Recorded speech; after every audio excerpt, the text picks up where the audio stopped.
What's up, YouTube? Today we're going to be looking at the Retro Cup once again, and we're using a bit of an interesting pick, and that pick is Sucker Punch Bellibolt. Now, the reason we're taking a look at this Pokemon is because Dark types are banned, so there's a desperate need to fill that niche of a Sucker Punch user. Everyone is using Furret, and for good reason. That thing is super strong neutrally. It has virtually no answers other than fighters in this meta, and when you give it an energy lead, it can even put up a good matchup there. Bellibolt is even more interesting because Bellibolt is a mono electric type, which means all of the jump ups that are using mono flying movesets are completely walled by jump up. So you suddenly have a Pokemon that beats all the psychics, it beats all the ghosts, it beats Jumpluff, and it's starting to look like a real solid candidate.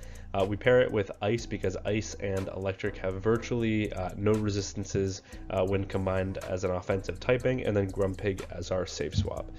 You can also see here I have a matchups grid basically of Bellibolt with Thundershock versus Sucker Punch, and also with Thundershock you want to run Zap Cannon, but with Sucker Punch you want to run Parabolic Charge because it's cheaper, and suddenly you have a better record, 19 and 19, and a higher average in the Retro Cup. So without further ado, let's hop into some battles. Alright, Bellibolt. Good lead in the first match. We run into a Toxapex, and the opponent switches out into an Annihilate. I'm going to come in with my Grumpig here because we do have a Psywave user, and obviously counters are resisted in this matchup. I can now make it to a Shadow Ball before they're able to get to a second Rage Fist, and this shall be enough to KO the Annihilate. And then they come back in with a Toxapex, which is going to take super effective damage from these Psywaves, and that also allows me to get to another Shadow Ball. So Grumpig already putting on a clinic in this first match, getting the Toxapex down to the yellow. Bellibolt, still a good matchup here. We do get one turn lag, which is a bit unfortunate, but it shouldn't change the tide of this matchup. Brian will connect. Bellibolt's got some nice bulk to it, and now before they are even able to get to a Swift, I'm going to fire off a Parabolic Charge and grab that final shield before I switch into my Frostlass. I basically need to commit 2 shields here because Frostlass takes super effective damage from these Sucker Punches, and these Trailblaze will add up. I will throw the Avalanche on CMP with the next Trailblaze, and they actually let that go. So at this point, I know I can Sucker Punch down the Furret from this range. They do go for a bit of an undercharge onto the Trailblaze so that they get extra farm on the Toxapex, which is a nice play, but it actually allows me to get to an Avalanche. Not quite enough to the Shadow Ball, but that is okay because all we have to do is shield up this charge move, and this game is over. Their Furret is energy dry. We threw on CMP, so they have no energy, and we can basically just Sucker Punch, farm down the whole team, and Bellibolt is able to clean up that first win. Okay, Bellibolt into Dusknoir. So does my opponent know? They do not. So they're staying in this matchup and they're taking massive damage from these Sucker Punches. I will respect a Shadow Punch because these Astonishes are adding up.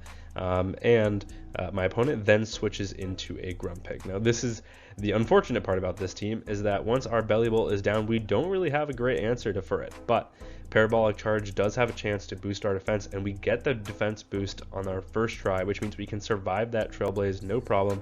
I'm going to overfarm pretty significantly here and now go for a second Parabolic Charge, and my opponent just lets that go, so we're able to maintain switch. Obviously we don't really like having our Dusknoir on our back Pokemon, but with one shield I think we should be able to get a full Psywave farm down before they're able to get to 2 moves. At this point, my opponent has overfarmed by exactly 1 Astonish, so they're 3 away from their next. In comes a Lapras. Now, Lapras has a pretty bad matchup in the Grumpig here because Psywaves are resisted, and we have super effective Dynamic Punch, and they are going to shield the first one and then go for a Sparkling Aria. No, they're going to go for an Ice Beam. That does slightly more damage. Can they get the Psywave farm down? Now that they've thrown an Ice Beam, that might have been a really smart play for my opponent, but I think I can hang on, and I do on exactly 1 HP, making it to the Dynamic Punch. And from this range, Dynamic Punch, not quite enough to KO. We can survive 1 Sparkling Aria here. The question is, can we get a full Powder Snow farm down in order to KO the Lapras and come out loaded with energy? And the answer is no. My opponent gets to a Sparkling Aria, which means they are going to take that game on the back of a literal 1 HP Lapras. On the lead in the next match, this is a neutral lead as far as things go. We have neutral sucker punches going both ways. Both are non-stab. They do have a pacing advantage in this matchup, but I believe, I'm not sure if CMP is IV dependent or what, but I did win one CMP against a Furret, and I'm not sure if it's in these matchups. Yeah, it's this one right here actually. So I make it to a second parabolic charge, and I'm able to grab a shield from my opponent, which means I can soft lose the lead, which is perfect, because now we can just come in with one of my Pokemon in the back. These sucker punches are super effective, but they're not going to get to another charge move. But unfortunately, my opponent also has a Drifblim in the back, which is not great. I do make it to a Shadow Ball. This is massive, super effective damage.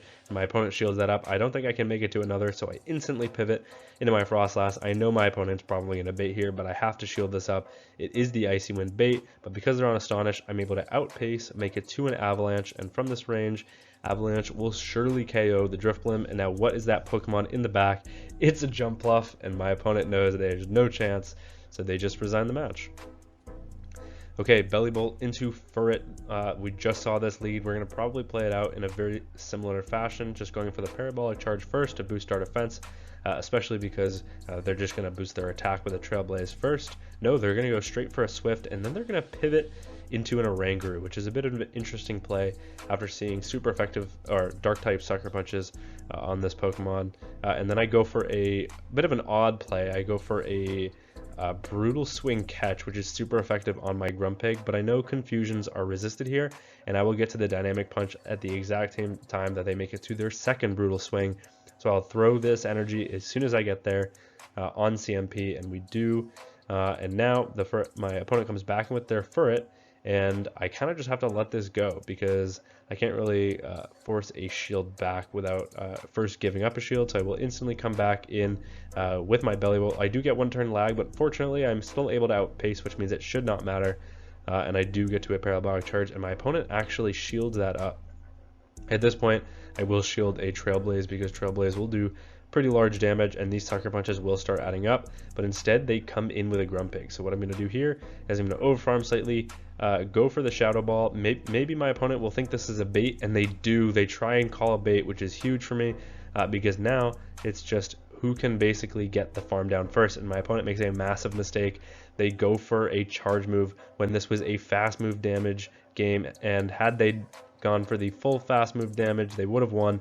Oh no, this should have been a draw, but I get one turn lag, and I end up actually going down with my Bellibolt, which is super unfortunate. But yeah, so losing a game that should have been a draw. Into the next match, we've got a Jumpluff on the lead. They only farm up to the Aerial Ace, so I have a feeling my opponent is on double flying moveset, which is massive. And it appears that they are core broken by the Bellibolt. If they are not swapping out, maybe recognizing that I'm on Sucker Punch and something weak to Sucker Punch in the back, they shield that up and then instantly go for another Aerial Ace, which is a bit strange, especially because there's no way they can get KO at this point. I am going to go for another Parabolic Charge and just see if I can generate a like shield advantage in this lead matchup, and then just farm down with my Grumpig. And my opponent is actually on Energy Ball. For some reason, they were not even going for it. Maybe just spamming out those Aerial Aces to make me think. I mean, maybe it was big brain play, make me think that they didn't have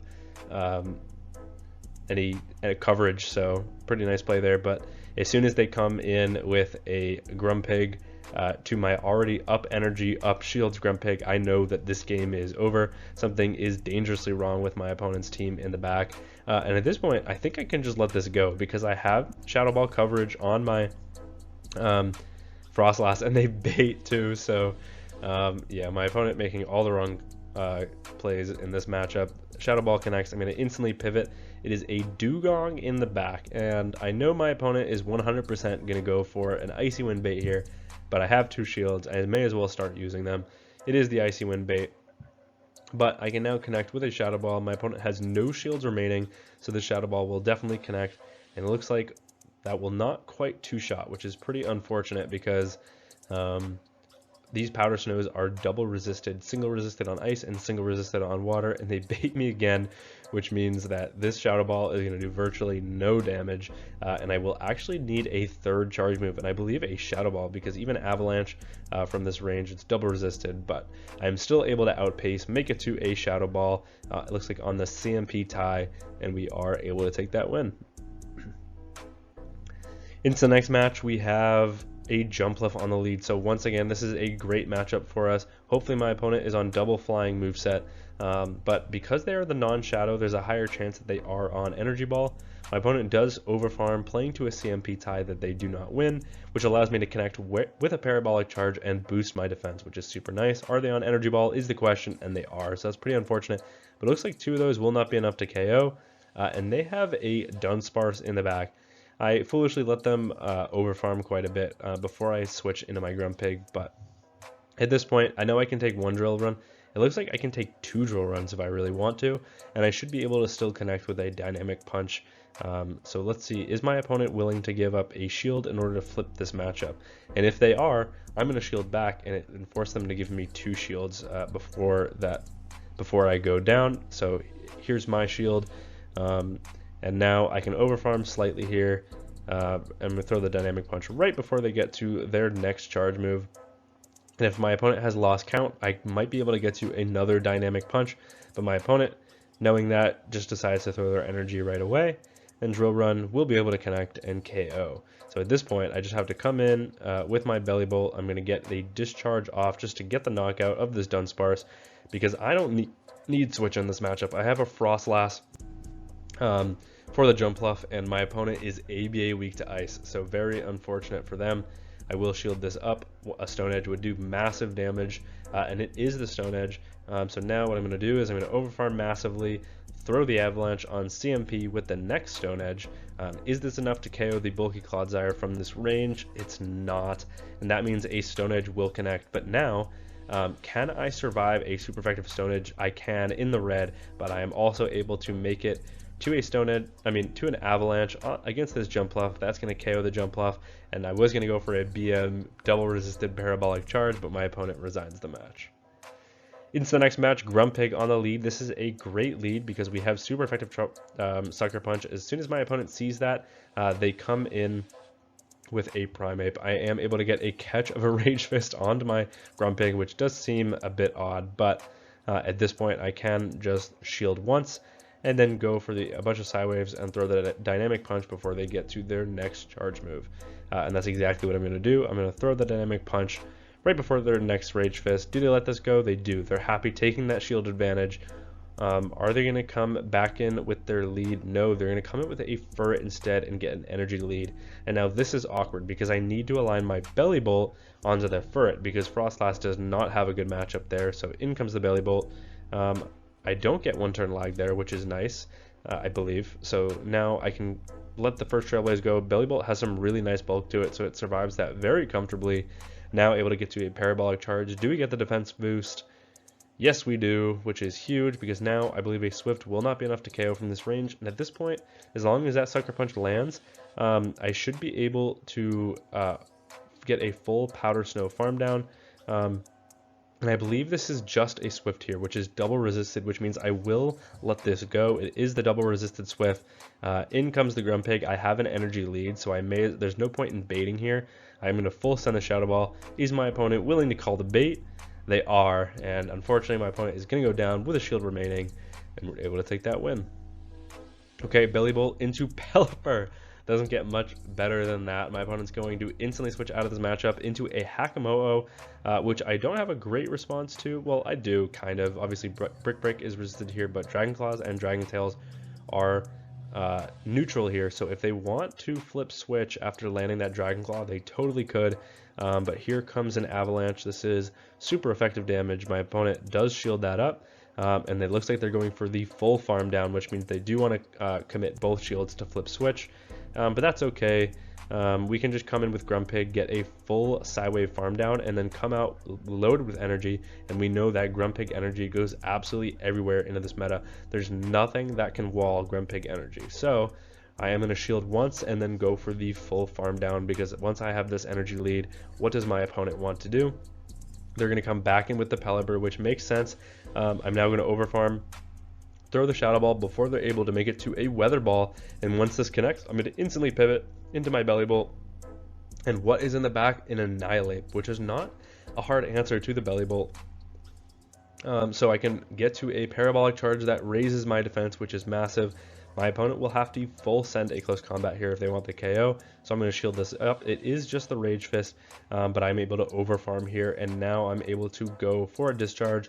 This will be enough to KO the Annihilate from this range, and now I have super effective discharge. My opponent knows they need to make it 2 moves. They try and overfarm as much as they can, but I do not believe a Weather Ball will even KO from this range, and it doesn't, which means we will Sucker Punch, farm down the Pelipper, and we're able to take that win. Into the next match, we've got Bellibolt into Drifblim. This is normally a good lead as well, but even better now that we have Sucker Punch, and look at how much damage they're doing. They also are on Astonish, which allows me to outpace if they want to throw in good timing, and they do, and I am going to connect with a Discharge before they come in with a Medicham. I do respond with Grumpig. Either would have been a good response because Frostlass resists Dynamic Punch and Ice Punch here, so we would have completely walled their moveset, but Grumpig is just a little bit bulkier, and we have super effective Shadow Balls, so Psycho Cut is also resisted in this matchup, but it actually looks like my opponent might be on counter, which is a bit of an interesting option. They do shield that up, and I am willing to commit a shield back. It is just the Ice Punch, and I'm now going to go for a Shadow Ball, and this should be enough to KO as long as they do not commit both shields. Oh, they've already committed a shield on their Drifblim. And as soon as I get that farm down, I know that this is over because I can just come back in with the Bellibolt. I can survive an Icy Wind here, so they will have to full send a Shadow Ball, and I'm okay if they do because I have a Frostlass in the back and they have a Diggersby in the back. So as soon as my opponent sees the Frostlass, they just resign the match. Into the final match of the video, we've got Arctobax into our Bellibolt, and this is a tough lead. So I'm going to safe switch into my Grumpig. I have super effective Dynamic Punch here, and my opponent tries to catch a Dynamic Punch onto their Talonflame, which is a really nice play, but unfortunately for my opponent, I am patient, I hold on to my energy, I make it to a Shadow Ball, and now that I've grabbed a shield, I know that I can just shield once and grab a second shield for my opponent, because after these side waves have added up, I will be able to get to another one here. I know I can survive 2 more Incinerates, so I throw as late as possible, going for the Shadow Ball, and my opponent does commit the shield, and they do throw right away, knowing that had I baited there, that I probably could have made it to another charge move. So they do just throw their energy right away. They are on Flame Charge, which means this is neutral here. Most Talonflames are on double flying moveset, so I am just going to throw my energy to get rid of this Talonflame because I do not want to take a double boosted Flame Charge. And at this point, I'm going to overfarm because I want them to just throw the energy on my Bellibolt. I don't want to take this charge move energy on my Frostlass, so as soon as they do, now I'm going to switch into my Frostlass, and what is in the back? It is a Grumpig from my opponent, and then a Shadowed Grumpig at that. So here comes a super effective Stab Shadow Ball onto a Shadow Grumpig. It one-shots the Grumpig, and now my opponent needs to get to 2 Dragon Claws before I can get to an Avalanche. They're not getting there, so they just resign the match. Yeah, that is Sucker Punch Bellibolt. Absolutely core breaking the meta. This thing was honestly so strong for me. It got me all the way back up to like actual legend elo above 3,000 elo, and that's where I'm sitting right now with another team, which you'll probably see tomorrow or the day after.